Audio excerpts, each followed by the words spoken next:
ನಾನು 4 ಗಂಟೆ ಆಗೈತಿ. ನಾನು ಈಗ ವಿಡಿಯೋ ಶುರು ಮಾಡಾಕತ್ತೀನಿ. ಲಾಗತ್ ಏನು ಮಾಡಾಕತ್ತಿಲ್ಲ. ಒಂದು ನಿಮಿಷ ರೀ, ಫ್ಯಾನ್ ಹಚ್ತೀನಿ.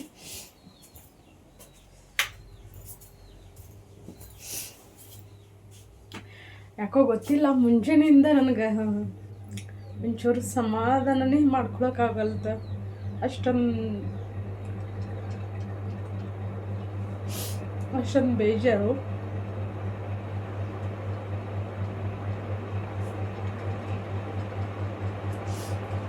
ನಾನು ಯೂಟ್ಯೂಬಲ್ಲಿ ವಿಡಿಯೋ ಹಾಕಿದ್ನಲ್ಲ, ವಿಡಿಯೋ ಹಾಕಿದ್ರಿಂದ ಪಾಪ ಒಬ್ಬರು ನನ್ನ ಥರ ಕಷ್ಟನ ಫೇಸ್ ಮಾಡೋರ ಮೆಸೇಜ್ ಹಾಕಿದರು. ಒಬ್ಬರಂತಲ್ಲ, ಭಾಳಷ್ಟು ಜನ. ನಾನು ರೀಸೆಂಟಾಗಿ ನಾನು ಹಾಸ್ಪಿಟಲ್ಗೆ ಹೊಂಟೇನಿ. ಒಂದು 3 ಸಲ ಆದ ನಾನು ಹೋಗಿ ಬರೋದು ಮಾಡೋಕ್ಕಂತ. ಲೇಟಾಗಿ ನಿಮ್ಮ ಜೊತೆ ಶೇರ್ ಮಾಡ್ಕೊಳಕತ್ತೇನೆ. ಹಾಸ್ಪಿಟಲ್ಗೆ ಹೋಗೋಕ್ಕಿಂತ ಮುಂಚೆ ಏನಂತಂದ್ರೆ ಅಷ್ಟೊಂದು ಟೆನ್ಷನ್ ಇರಲ್ಲ ನನಗೆ. ಬೇಜಾರು ಅಂತೂ ಇದ್ದೇ ಇರ್ತೈತಿ, ಇರಂಗಿಲ್ಲ ಅಂತಲ್ಲ. ಬಟ್ ಯಾವಾಗ ಹಾಸ್ಪಿಟಲ್ಗೆ ಹೋಗಿರ್ತೀವಲ್ಲ, ನಾವು ಎಷ್ಟೋ ಕಂಟ್ರೋಲ್ ಮಾಡ್ಕೊಂಡ್ರು, ನಾವು ಎಷ್ಟೋ ಗಟ್ಟಿಯಾಗಿದ್ರು, ಕಲ್ಲು ಮನಸ್ಸು ಮಾಡ್ಕೊಂಡ್ರು ಅದೊಂದು ನೋವು ಸಂಕಟ ಅನ್ನೋದು ಇರ್ತೈತಲ್ಲ, ಅದು ಪ್ರತಿ ಸೆಕೆಂಡು ನಮ್ಗೆ ಚುಚ್ಚಿ ಗಾಯ ಮಾಡ್ತಿರ್ತೈತಿ. ಭಾಳಷ್ಟು ಜನ ಭಾಳಷ್ಟು ಸಲಹೆಗಳನ್ನು ಕೊಟ್ಟರು. ನಾನು ಇನ್ಸ್ಟಾಗ್ರಾಮಲ್ಲಿ, ಯೂಟ್ಯೂಬಲ್ಲಿ ಸ್ವಲ್ಪ ಇತ್ತೀಚೆಗೆ ಹಾಕೋದು ಕಡಿಮೆ, ಇನ್ಸ್ಟಾಗ್ರಾಮಲ್ಲಿ ನಾನು ಹಾಕಿರ್ತೀನಿ.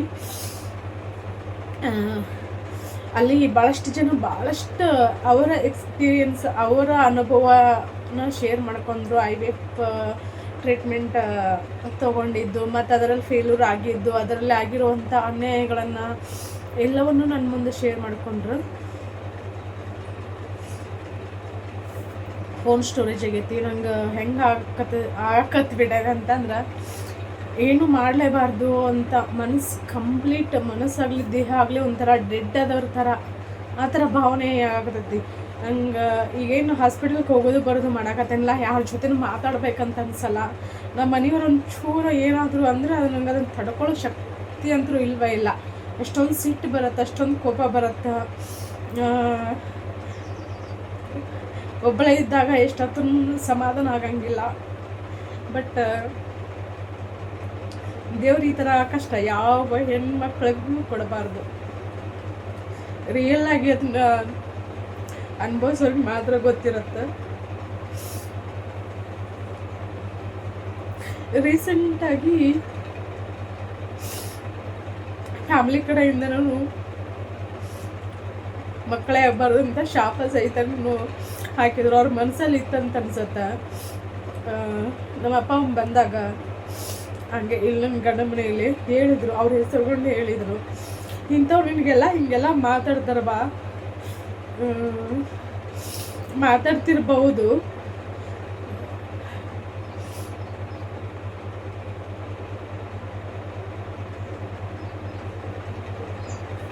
ಆದರೆ ಏನು ಮಾಡೋದು, ಅವ್ರು ಮಾತಾಡೋಂಗೆ ದೇವ್ರ ನೀನು ಹಣೆ ಬರ್ನ ಬರೆದ್ಬಿಟ್ಟಾರ ಅಂತೇಳಿ ಪಾಪ ನಮ್ಮಪ್ಪ ಅಳಕ್ಕೆ ಶುರು ಮಾಡಿದರು. ಅವ್ರು ಹೇಳಿದ್ದು ಒಂದು 8 ದಿನಕ್ಕಂತಂದ್ರೆ ನನ್ನ ಗಂಡನ ಹೊಡೋದು,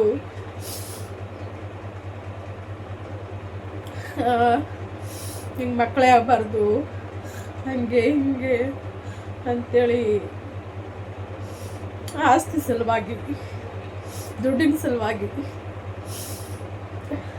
ನನ್ನ ಗಂಡ ಮನೆಯಲ್ಲಿ ಕೆಲವರಿಗೆ ನಾವು ಯಾವ ಪರಿಸ್ಥಿತಿಯಲ್ಲಿದ್ದೀವಿ, ನಮಗೇನು ಬೇಕು ಅನ್ನೋದು ಬೇಕಾಗಿಲ್ಲ, ನಮ್ಮಿಂದ ದುಡ್ಡು ಮಾತ್ರ ಬೇಕು. ಹಂಗಾಗಿ ಕಂಪ್ಲೀಟ್ ಎಲ್ಲರಿಂದನೂ ನಾವು ದೂರ ಅದೇವಿ. ಪ್ರತಿಯೊಂದು ನಾವು ಏನು ಬದುಕಾಕತ್ತೇವಿಲ್ಲ, ನಾವು ಕಷ್ಟಪಟ್ಟು ನಾವು ದುಡಿದು ಸಂಪಾದನೆ ಮಾಡಿರೋದು, ಯಾರದು 1 ರೂಪಾಯಿ ಸಹಾಯ ಇಲ್ಲದ ನಮಗೇನಾದರೂ ಸಹಾಯ ಅಂತ ಆಗಿರೋದು ಜನಗಳ ಪ್ರೀತಿ, ಅಂದರೆ ನಿಮ್ಮಗಳ ಪ್ರೀತಿ, ಆ ದೇವರ ದಯೆ, ಆಶೀರ್ವಾದ. ಅದರಿಂದ ನಾವು ಉಸಿರಾಡಾಕತ್ತೆ ಹೊರತಾಗಿ ಸಂಬಂಧಗಳು ಯಾರೂ ಇಲ್ಲ ನಮ್ಮಿಂದ ಬಯಸೋದು, ಬರೀ ದುಡ್ಡು ದುಡ್ಡು ದುಡ್ಡು ದುಡ್ಡು. ಹಾಗಾಗಿ ಎಲ್ಲರಿಂದ ಕಂಪ್ಲೀಟ್ ದೂರ ಅದೇ. ಫ್ರೆಂಡ್ಸ್ ಸರ್ಕಲ್ ನನಗಾಗಲಿ ನಮ್ಮ ಮನೆಯವ್ರಿಗಾಗಲಿ ಬೆಸ್ಟ್ ಫ್ರೆಂಡ್ ಸರ್ಕಲ್ ಐತಿ. ಅವ್ರಿಗೂ ಬೆಸ್ಟ್ ಫ್ರೆಂಡ್ಸ್ ಇದಾರ, ನನಗೂ ಬೆಸ್ಟ್ ಫ್ರೆಂಡ್ ಸರ್ಕಲ್ ಐತಿ. ನನಗೇನೇ ಬೇಜಾರಾದರೂ ನನ್ನ ಫ್ರೆಂಡ್ ಮುಂದೆ ನಾನು ಹೇಳ್ಕೊತೀನಿ. ನಂದು ಇವಾಗ ಸದ್ಯ ಸಿಚುವೇಶನ್ ಹಂಗಂತಂದ್ರೆ ಪಾಪ ನನ್ನ ಫ್ರೆಂಡಲ್ಲಿ ಸಹಿತ ಬೇಜಾರಲ್ಲಿದ್ದಾಳೆ. ನಾನು ಬೇಜಾರಲ್ಲಿದ್ದೀನಿ. ಆದರೂ ನನ್ನ ನೋವನ್ನು ನಾನು ಅವಳ ಹತ್ರ ತೋರಿಸ್ಕೊಳ್ಳಲ್ಲ. ಅವಳು ಬೇಜಾರಲ್ಲಿದ್ದಾಳಲ್ಲ, ಹಂಗಾಗಿ ನಾನು ಅವಳಿಗೆ ಸಮಾಧಾನ ಮಾಡ್ತೀನಿ, ಅವಳಿಗೆ ಧೈರ್ಯ ತುಂಬ್ತೀನಿ. ನನ್ನ ನೋವು ನನ್ನನ್ನು ಮತ್ತು ಅವಳ ಮುಂದೆ ಹೇಳಿನಿ ಅಂದ್ರೆ ಅವಳು ಇನ್ನೂ ಕೂಗ್ತಾಳಂತೇಳಿ. ದುರಾದೃಷ್ಟ ಎಂತ ನೋಡಿ, ಸೇಮ್ ಸಿಚುವೇಶನ್ ಅಂದ್ರೆ ನಂದು ಬೇರೆ ಥರ ಕಷ್ಟ ಪಾಪ ಸಲುವಾಗಿ, ನನ್ನ ಫ್ರೆಂಡದ್ದು ಬೇರೆ ಥರ. ಈ ಥರ ಒಂದೊಂದು ಟೈಮ್ ಅನ್ನೋದು ಎಷ್ಟು ಕೈ ಕೊಡ್ತೈತೆ ಅಂತಂದ್ರೆ ಬೆಸ್ಟ್ ಎಕ್ಸಾಂಪಲ್ ಅಂತ ನಾನು ಅನ್ಕೋತೀನಿ. ನಮ್ಗೆ ಗೊತ್ತಿಲ್ಲ, ಈ ಜನ್ಮದಲ್ಲಿ ನಮ್ಗೆ ಗೊತ್ತಿರೋ ಪ್ರಕಾರ ನಮ್ಮ ತಿಳುವಳಿಕೆ ಬಂದಿಂದ ನಮ್ಮಿಂದ ಯಾರಿಗೂ ಅನ್ಯಾಯ ಆಗಿಲ್ಲ, ಯಾರಿಗೂ ಮೋಸ ಮಾಡಿಲ್ಲ, ಯಾರಿಗೂ ದುಡ್ಡು ತಿಂದಿಲ್ಲ, ಯಾರಿಗೂ ಬೈದಿಲ್ಲ, ಯಾರಿಗೂ ಹಂಗಾಗಲಿ ಹಿಂಗಾಗಲಿ ಅಂತಂದಿಲ್ಲ, ಏನಿಲ್ಲ. ಆದರೂ ಗೊತ್ತಿಲ್ಲದೆ ಇರೋ ಜನ್ಮದಲ್ಲಿ, ಯಾವುದೋ ಒಂದು ಜನ್ಮದಲ್ಲಿ ಮಾಡಿರೋ ಪಾಪಕರ್ಮನೋ ಅದರದ ಪಾಪಕರ್ಮದ ಫಲನೋ ಗೊತ್ತಿಲ್ಲ, ಇವಾಗ ಈ ಥರ ನರಕ ಯಾತನೆ ಅನುಭವಿಸಕತ್ತೀವಿ. ಇದನ್ನೆಲ್ಲ ಯಾಕೆ ಹೇಳಾಗತ್ತೇನೆ ಅಂದರೆ ಕೆಲವರಿಗೆ ಕನ್ಫ್ಯೂಷನ್ ಆಗ್ಬೋದು, ಬಟ್ ನಾನು ಇಲ್ಲಿವರೆಗೂ ಹೇಳಿರ್ಕಿಲ್ಲ. ಎಲ್ಲರೂ ಇಲ್ಲದೆ ಇರೋರ ಥರ ಬದುಕೋದೈತಲ್ಲ, ಅದು ಭಾಳ ಅಂದ್ರೆ ಭಾಳ ಕಷ್ಟದ್ದು. ಎಲ್ಲರೂ ತಂದೆ ತಾಯಿ ಗಂಡ ಮನೆ ಕಡೆ ಹೆಸರು ಹೇಳೋಕ್ಕೂ ನನಗೆ ಅಸಹ್ಯ ಅನ್ಸುತ್ತೆ. ಇಲ್ಲದೆ ಇರೋ ಥರ ಬದುಕೋದೈತಲ್ಲ ಅದು ಕಷ್ಟ. ಬಟ್ ಕೆಲವರೆಲ್ಲ ಕೇಳ್ತಿರ್ತಾರೆ, ಕೆಲವರೆಲ್ಲ ಪಾಸಿಟಿವ್ ಆಗಿ ಮಾತಾಡ್ತಾರೆ, ಕೆಲವರೆಲ್ಲ ನೆಗೆಟಿವ್ ಆಗಿ ಕಮೆಂಟ್ ಹಾಕ್ತಿರ್ತಾರೆ. ನಾನು ಯಾವುದನ್ನು ಹೇಳ್ಕೊಳಕ್ಕೆ ಹೋಗಂಗಿಲ್ಲ. ಹೇಳಿದ್ರು ಹೆಂಗಂತಂದ್ರೆ ಕ್ಲೂ ಅಷ್ಟು ಕೊಟ್ಟಿರ್ತೇನೆ ನಾನು. ಕೆಲವ್ರು ಅರ್ಥ ಮಾಡ್ಕೋತಾರೆ, ಕೆಲವ್ರು ಅರ್ಥ ಮಾಡ್ಕೊಳಂಗಿಲ್ಲ. ಬಟ್ ಇವತ್ತು ಎಷ್ಟು ಸಿಕ್ಕಾಬಿಟ್ಟು ಬೇಜಾರಾದಂದ್ರೆ ನಿನ್ನ ಸಹಿತ ಹಾಸ್ಪಿಟಲ್ಗೆ ಹೋಗಿ ಬಂದೀವಿ. ಅದನ್ನ ನಾನು ನೆಕ್ಸ್ಟ್ ಲಾಗಲ್ಲಿ ಹೇಳ್ತೀನಿ ಏನಾಯಿತು ಏನಿಲ್ಲ ಅಂಥೇಳಿ. ಬಟ್ ನಿನ್ನೆಯಿಂದನೂ ನನಗಿಷ್ಟ ಬೇಜಾರು ಆಗೋದೈತಿ. ಏನಾದರೂ ಮಾಡ್ಕೊಂಡು ಸತ್ತೋಗ್ಬಿಡ್ಬೇಕಪ್ಪ, ಈ ಲೈಫೇ ಬೇಡ ಅನ್ನೋಷ್ಟು ಬೇಜಾರು. ಬಟ್ ಈಗ ಮಾತ್ರ ನಾನು ಯಾಕೆ ಹೇಳಾಕತ್ತೇನೆ ಅಂತಂದ್ರೆ, ನಾವು ಹಾಸ್ಪಿಟಲ್ಗೆ ಹೋಗಿರ್ತೇವಲ್ಲ, ಅಲ್ಲಿ ಪರಿಚಯ ಆಗ್ತಿರ್ತಾರೆ, ನಮ್ಮ ಥರ ಫೇಸ್ ಮಾಡೋರು ಮಾತಾಡಿಸ್ತಿರ್ತಾರೆ. ನಾವು ಎಲ್ಲಿ ಹೋದ್ರು ಯಾರನ್ನೂ ಮಾತಾಡ್ಸಂಗಿಲ್ಲ.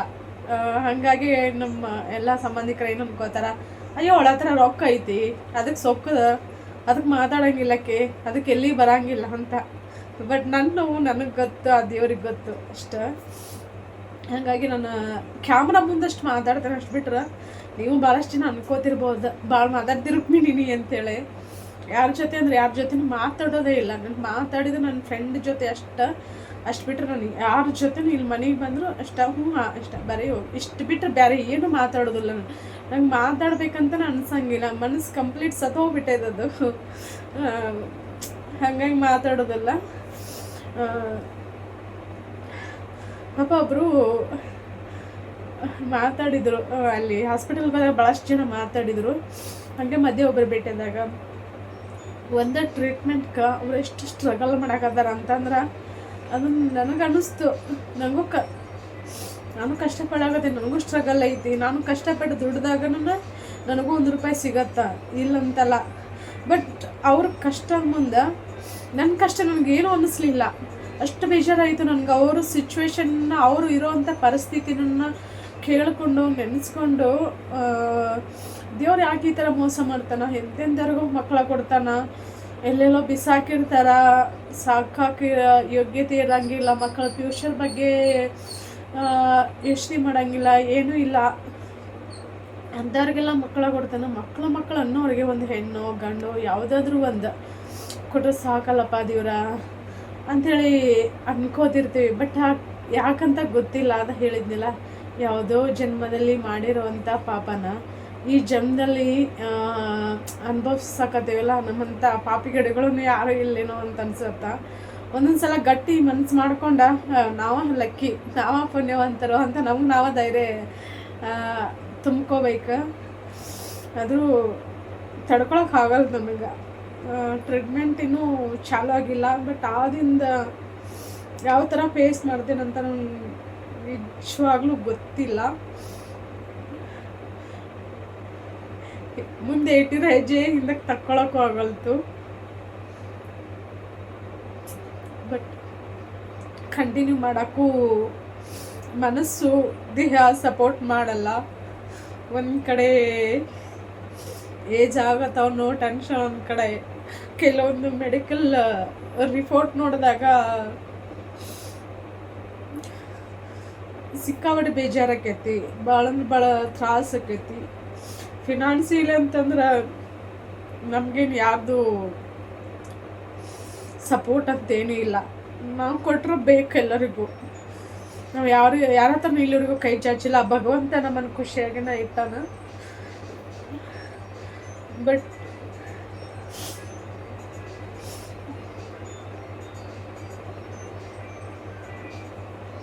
ಮತ್ತಿದರಲ್ಲಿ ಸಕ್ಸಸ್ ಹಾಕಿದನು ಒಂದು ದೊಡ್ಡ ಧೈರ್ಯನೋ ಏನೋ ಗೊತ್ತಿಲ್ಲ, ನೋಡ್ಬೇಕೇನಾಗತ್ತೆ. ಭಾಳಷ್ಟು ಜನ ಕಾಂಟ್ಯಾಕ್ಟ್ ಮಾಡಿದಾಗ ಪಾಪ ನಮಗೂ ಹೆಲ್ಪ್ ಮಾಡಿ, ನಮಗೂ ನೀವೆಲ್ಲಿ ಹೋಗ್ತೀರಿ ಹೇಳಿ, ನಾವು ಅಲ್ಲಿ ತೋರಿಸ್ಕೋತೇವಿ, ನಮ್ದು ಲಾಸ್ಟ್ ಅನ್ಕೊಂಡ ಹೊಂಟೇವಿ ಅಂತಂದಾಗ ಸಂಕಟ ಆಕೈತಿ. ಕೆಲವೊಂದು ಸತ್ಯಗಳನ್ನು ಹೇಳೋಕ್ಕಾಗಂಗಿಲ್ಲ ಸದ್ಯದ ಪರಿಸ್ಥಿತಿಯಲ್ಲಿ. ಮೆಡಿಕಲಿನೂ ಅಂದ್ಕೊಂಡಂಗೆ ಯಾವುದೂ ಇರೋಂಗಿಲ್ಲ. ಯಾವುದೋ ಒಂದು ಟ್ರೀಟ್ಮೆಂಟ್ ಆಗಲಿ, ಯಾರೊಬ್ಬರು ಡಾಕ್ಟರ್ ಆಗಲಿ, ನಾವು ಅಂದ್ಕೊಂಡಂಗೆ ಯಾವುದೂ ಇರೋಂಗಿಲ್ಲ.